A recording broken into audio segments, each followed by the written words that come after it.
There's been another significant development. The Election Commission has now announced that all registered voters who have been excluded from the National Register of Citizens of the NRC will not be marked doubtful. They will continue to vote. They will be allowed to vote until a foreigners tribunal decides on their fate. The EC officials have confirmed this to NDTV. Let's go across to Ratnadeep for more on this. Ratnadeep, certainly this is going to be of some relief for many of those whose names have not featured on that NRC list, but are still fighting for what they say is their right.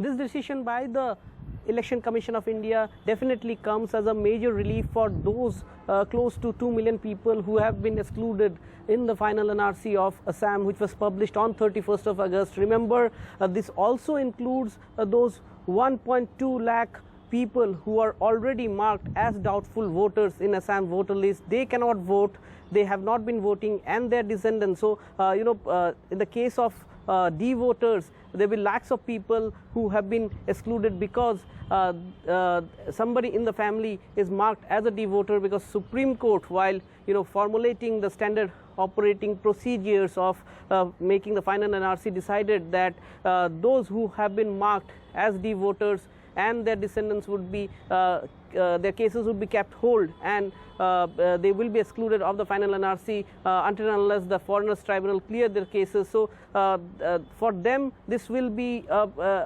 this is not a big development, but for those people who are not marked as D voters yet, they have been kept out of the NRC. This is a major development. This is a good relief for them, because there were speculations, there were people were anxious whether they would lose their voting rights. So Supreme Court has made it clear that they will continue to vote. In fact, those people who were left out of the draft NRC had also voted in the Lok Sabha elections, and now those who are left out of the final NRC, despite when the window of the 120 days starts, where they go for appeal to their nearest tribunal, and whatever times the tribunal takes in terms of deciding their cases, if there are any elections at that point of time, they will be able to vote. So this is going to be a huge moral and psychological booster for those people.